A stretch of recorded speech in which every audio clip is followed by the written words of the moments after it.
तो हम लोग बात कर रहे हैं मैग्नेटिक फील्ड के बारे में। लाइट भी जल गया है, क्या हो गया? नहीं, हंसना नहीं होगा, हंसना नहीं होगा, है ना। तो अगर हमारे पास एक बार मैग्नेट है तो इसमें दो पोल्स होंगे, नॉर्थ पोल और साउथ पोल।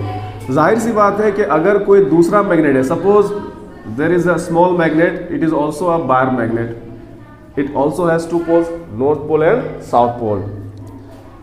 तो ये मैग्नेट जब तक इस मैग्नेट से काफी दूरी पे है, ये कुछ भी फील नहीं कर रहा, क्या है, ये सिर्फ रखा हुआ है। लेकिन जैसे ही इस मैग्नेट को हम लोग खिसका करके यहाँ पर ले आएंगे, तो हम लोग बचपन में खेलते हुए देखे हैं, या तो ये अट्रैक्ट हो जाता है, मैग्नेट से चिपक जाता है, या फिर मैग्नेट से दूर हो जाता है, रिपेल हो जाता है। तो दो पॉसिबिलिटी है कि अगर हम लोग नज़दीक लाए हैं और ये नॉर्थ है और ये साउथ है, तो साउथ के नज़दीक में कौन आ गया? नॉर्थ आ गया। तो ये अपोजिट पोल्स है, और जब भी अपोजिट पोल्स क्लोज आएंगे तब वहाँ क्या होगा? अट्रैक्शन होगा। अगर इस मैग्नेट को जब बचपन में खेले हैं हम लोग, तो इसको पलट करके भी देखे हैं, और पलटने के बाद इस मैग्नेट को सपोज कि हम लोग इस तरह से लाए थे कि यहाँ पर साउथ पोल है और यहाँ पर नॉर्थ पोल है, तो हम लोग देख सकते हैं कि अब साउथ पोल और साउथ पोल करीब में है, और इस सिचुएशन में हमारा मैग्नेट रिपेल होता है। तो इस बात से ये साफ हो जाता है कि like poles repel each other and unlike poles attract each other. दूसरी बात कि जब ये मैग्नेट्स काफ़ी दूर रखा हुआ था तो कोई फर्क नहीं पड़ रहा था, लेकिन जब ये मैग्नेट एक रीजन में आ गया, रीजन का मतलब कि एक रीजन है इस मैग्नेट का, उस रीजन के अंदर ही ये वाला मैग्नेट या तो अट्रैक्ट होगा या रिपेल होगा। इस रीजन के बाहर कुछ भी नहीं फील कर रहा है वो। तो इसी रीजन को जिसके अंदर दूसरा वाला मैग्नेट या तो अट्रैक्ट होगा या रिपेल होगा, इसी रीजन का नाम है मैग्नेटिक फील्ड। तो ये रीजन जो हम लोग बोर्ड पर देख रहे हैं ये 2D है, लेकिन एक्चुअली में ये 2D नहीं है, बल्कि ये एक स्फेरिकल टाइप का हो सकता है, मतलब 3D में है।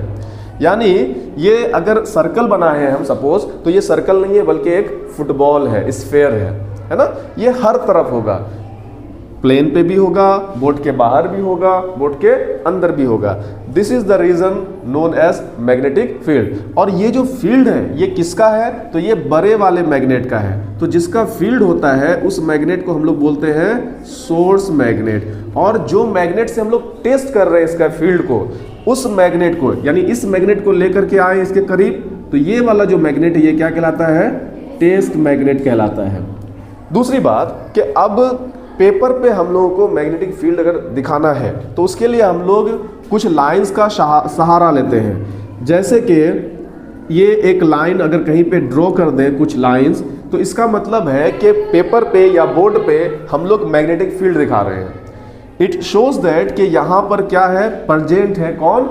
Magnetic field. मैग्नेट को नहीं दिखाए हैं, हो सकता है मैग्नेट यहाँ पर हो या यहाँ पर हो, कहीं पर भी हो, but to represent magnetic field we use imaginary lines. क्यों इमेजिनरी क्यों कह रहे हैं? क्योंकि असल में मैग्नेट से कोई लाइन तो निकल नहीं रहा है, लेकिन इसके हम लोग प्रेजेंस को दिखाने के लिए फील्ड को हम लोग इमेजिनरी लाइंस का सहारा लेते हैं। और इसमें भी कुछ बातें ध्यान रखने की हैं। ये जो लाइंस है ये इनका जो डायरेक्शन होता है ये नॉर्थ पोल से बाहर की तरफ होता है। मतलब अगर क्या हो गया start it doesn't matter, focus here. तो ये जो इमेजिनरी लाइंस है, these imaginary lines are emitted from north pole. मतलब मैग्नेट में अगर हम लोग को ड्रॉ करना पड़ा तो ये लाइंस को कहाँ से ड्रॉ करना है? नॉर्थ पोल से इमिट होते हुआ दिखाना है। और यही लाइंस फिर जो है एंड होगी तो कहाँ पर एंड होगी? साउथ पोल में एंड होगी। यानी कि अगर हम लोग कहीं पर ये लाइन देखेंगे तो हम लोग समझ जाएंगे कि जो हमारा मैग्नेट रखा हुआ है वो इस तरह से रखा हुआ है कि उसका नॉर्थ पोल एरो की डायरेक्शन में है और साउथ पोल बिना एरो वाले डायरेक्शन में है। ये एक तरीका हो गया। दूसरी बात, अगर ये लाइंस बिल्कुल बराबर बराबर स्पेस में है, इक्वली स्पेस्ड है, तो इसका मतलब जो हमारा फील्ड है मैग्नेटिक फील्ड वो कैसा है? यूनिफॉर्म है, एक जैसा है। लेकिन यही अगर मैग्नेटिक फील्ड या मैग्नेटिक फील्ड लाइंस ऐसा हो कि कहीं पर कम दूरी हो और कहीं पर ज़्यादा दूरी हो। तो ये जो मैग्नेटिक फील्ड है ये कैसा मैग्नेटिक फील्ड है? Non uniform. और कहीं पर ज़्यादा है कहीं पर कम है, कैसे पता चलेगा? जहाँ पर डेंसिटी ऑफ लाइंस, जैसे यहाँ पर इसका डेंसिटी ज़्यादा है, मोर डेंस, तो जहाँ पर डेंसिटी ज़्यादा होगी वहाँ पर मैग्नेटिक फील्ड का स्ट्रेंथ भी क्या होगा? ज़्यादा होगा। तो यहाँ पर जो मैग्नेटिक फील्ड का प्रेजेंस है उसका जो स्ट्रेंथ है वो स्ट्रॉन्ग है, लेकिन जहाँ पर डिस्टेंस कम है लाइंस में वहाँ पर मैग्नेटिक फील्ड का जो वैल्यू है, इंटेंसिटी है, वो कमज़ोर है, वीक है। तो ये इसके अलावा अगर हम लोगों को मैग्नेट के अंदर मैग्नेटिक फील्ड लाइन ड्रॉ करना पड़े तो वहां पे अगर देखा जाए तो मैग्नेटिक फील्ड के अंदर जो है मैग्नेटिक फील्ड लाइंस का डायरेक्शन क्या होगा? साउथ से नॉर्थ की तरफ होगा। क्यों? क्योंकि मैग्नेटिक फील्ड लाइंस जो है ना ये क्लोज्ड लूप बनाती है। कैसे लूप बनाती है? Closed loop. मतलब एक लाइन जो है निकलती है तो वो फिर दोबारा आकर के मैग्नेट में एंड होती है। यही है मतलब मैग्नेटिक फील्ड का।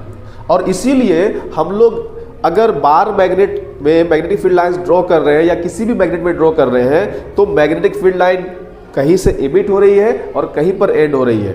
नॉर्थ पोल से एमिट होके साउथ पोल पे एंड हो रही है। इसका मतलब साफ है कि मैग्नेट के अंदर अगर हम इस चीज को ऑब्जर्व करेंगे तो ये ऐसा लगेगा जैसे कि साउथ पोल से नॉर्थ पोल के तरफ है।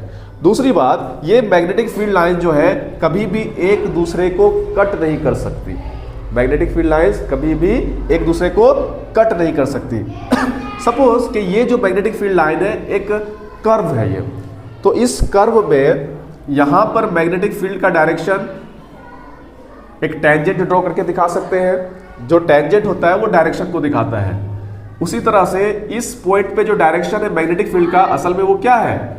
यहाँ है। जैसे जैसे इस कर्व में आगे बढ़ते जाएंगे वैसे वैसे मैग्नेटिक फील्ड का डायरेक्शन भी चेंज होता जाएगा। तो किसी स्पेसिफिक पॉइंट पर हम लोग कैसे पता करेंगे कि मैग्नेटिक फील्ड का डायरेक्शन क्या है? तो उसका सबसे आसान तरीका क्या है? उस पॉइंट पे हम लोग टेंजेंट ड्रॉ करेंगे, जैसा कि हम लोग सर्कल में टेंजेंट के बारे में पढ़े थे। तो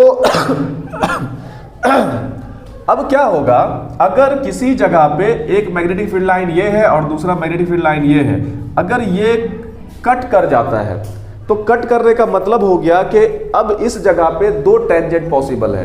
एक टेंजेंट तो हम इस कर्व पे ड्रॉ कर देंगे, टेंजेंट 1, और दूसरा टेंजेंट हमारा इस कर्व पे भी ड्रॉ हो सकता है, टेंजेंट 2। तो एक ही पॉइंट पे दो टेंजेंट शो करता है कि there are two different directions of the magnetic field which is not possible. किसी एक पॉइंट पे मैग्नेटिक फील्ड का डायरेक्शन एक ही हो सकता है, कभी भी दो नहीं हो सकता। इसी वजह से मैग्नेटिक फील्ड लाइंस कभी भी एक दूसरे को कट या इंटरसेक्ट नहीं कर सकते। और ये क्वेश्चन बनता है कि क्यों दो मैग्नेटिक फील्ड लाइंस एक दूसरे को इंटरसेक्ट नहीं कर सकते हैं।